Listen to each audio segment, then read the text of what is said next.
Jeritan itu bukan penutup, tetapi sebuah kunci yang membuka pintu ke alam yang lebih kelam. Di puncak ini, iman bukan sekedar kata-kata, tetapi perisai yang menentukan sama ada kau pulang sebagai manusia atau sekedar jasad tanpa nyawa. Selamat datang ke Bisikan Dimensi, sebuah ruang mistik yang membawa Anda menyelami kisah seram, legenda gelap, dan pengalaman misteri dari seluruh Nusantara. Siri senyap sebelum subuh kali ini adalah tentang bayang-bayang yang menanti di puncak Lendari Jingga, di mana setiap pujian adalah racun dan setiap ketakutan adalah makanan bagi penghuninya.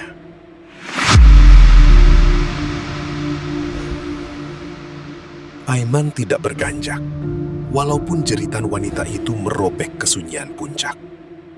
Dia tahu, di tempat sekeras ini, telinga boleh menipu dan mata boleh dikhianati. Belum sempat gema jeritan itu hilang, angin kencang tiba-tiba menderu dari arah timur. Sesuatu yang gelap memecah ruang udara. Seekor burung hitam yang tersangat besar, dengan sayap yang seakan-akan merentasi langit, meluncur laju ke arahnya. Paruhnya yang tajam menyambar tepat ke arah wajah Aiman. Hanya tinggal kurang 2 jengkal sebelum maut menjamah kulitnya. Makhluk itu tiba-tiba berkecai, lenyap. Suasana kembali sunyi dalam sekelip mata. Tiada kepakan sayap, tiada bunyi angin. Hanya kedengaran bunyi halus seperti serpihan pasir yang jatuh menimpa tanah di hadapannya. Aiman menarik nafas sedalamnya. Dia tahu ini baru mukodimah. Matahari mula memanjat tinggi.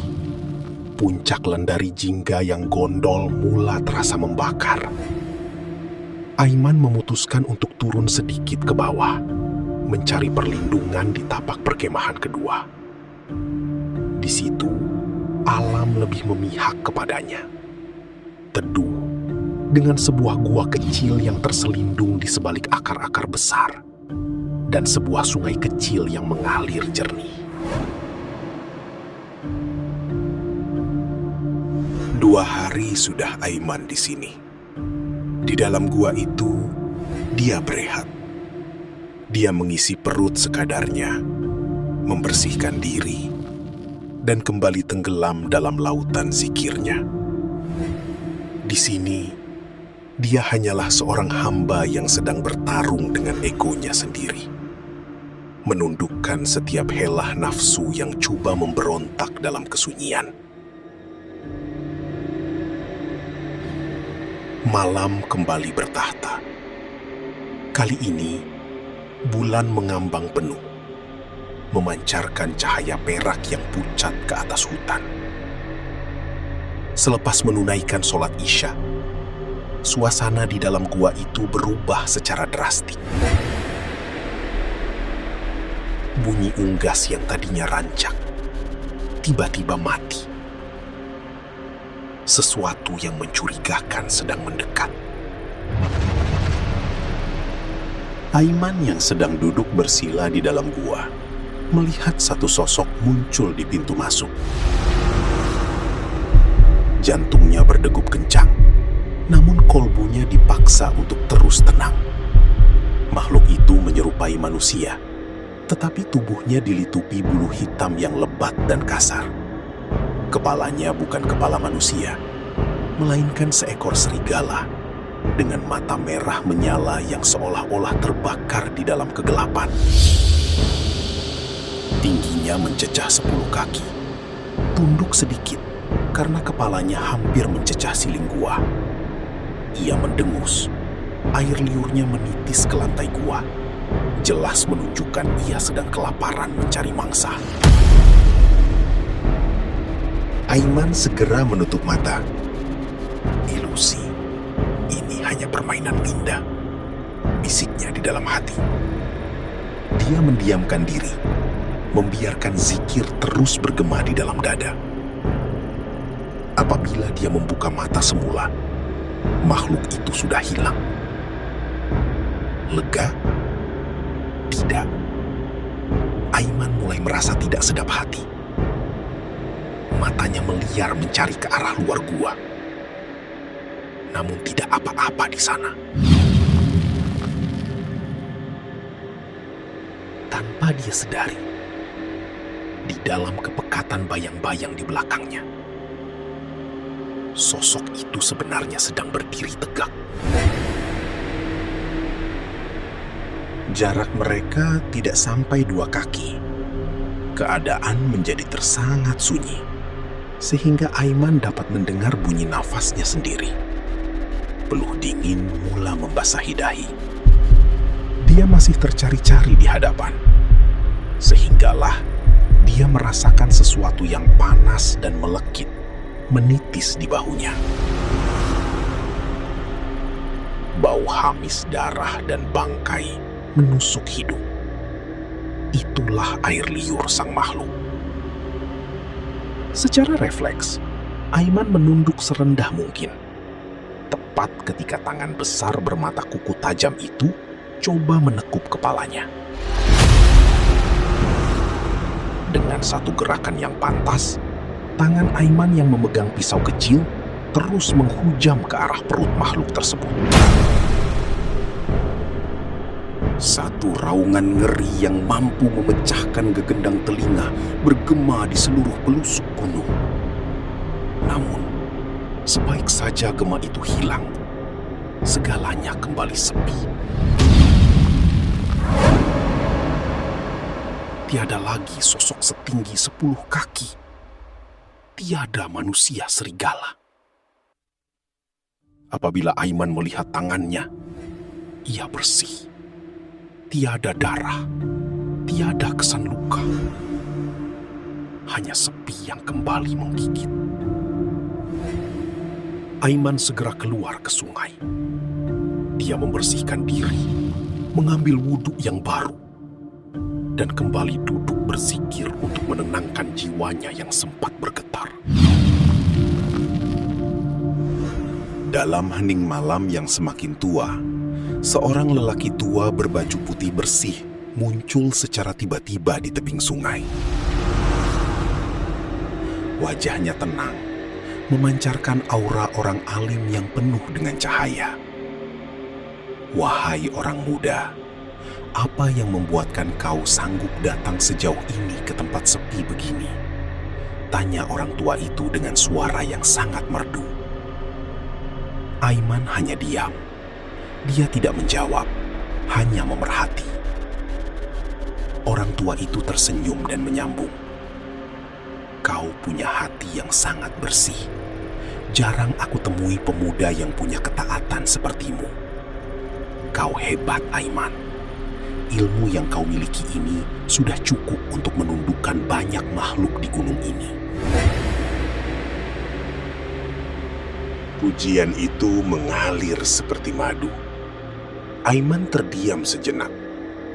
Malah datuknya sendiri tidak pernah memujinya setinggi itu. Ada rasa sedikit bangga yang coba menyelinap masuk ke dalam hati. Namun saat itu juga Aiman tersedar. Pujian adalah racun yang paling berbisa bagi seorang penuntut jalan rohani. Aiman tetap kaku, tidak memberi sebarang reaksi. Melihat Aiman yang tidak termakan pujian, wajah tenang orang tua itu tiba-tiba berubah. Kulitnya mulai merekah. Tubuhnya memanjang dengan pantas sehingga menjadi sosok tinggi melangit. Hantu galah. Keadaan menjadi cemas. Aiman tidak sempat mengelak apabila satu kaki besar yang hitam legam diangkat tinggi dan Aiman dipijak sekuat hati. Aiman tersentak. Nafasnya kencang, dadanya turun naik dengan laju. Dia melihat sekeliling. Dia masih berada di dalam gua. Suasana sunyi sepi. Cahaya samar-samar subuh mula kelihatan di celah pepohonan. Mimpi rupanya. Aku tertidur, bisiknya sambil beristighfar panjang. Dia menyadari betapa halus permainan syaitan. Jika tidak dapat ditakutkan dengan rupa ngeri, mereka akan coba menjatuhkannya dengan pujian dan mimpi yang mengelirukan. Setelah menunaikan sholat subuh, Aiman mengemas peralatannya. Misi kali ini sudah selesai. Dia bukan pulang membawa kuasa baru, tetapi dia pulang dengan hati yang lebih kenal siapa dirinya di hadapan Sang Pencipta. Dalam perjalanan turun, dia terserempak semula dengan sekumpulan pelajar yang ditemuinya tempo hari. Wajah mereka tidak lagi ceria. Ada yang menangis, ada yang pucat lesi. Mereka sudah tersesat jalan selama hampir 2 hari. Walaupun pada hemat mereka hanya berjalan di laluan yang sama.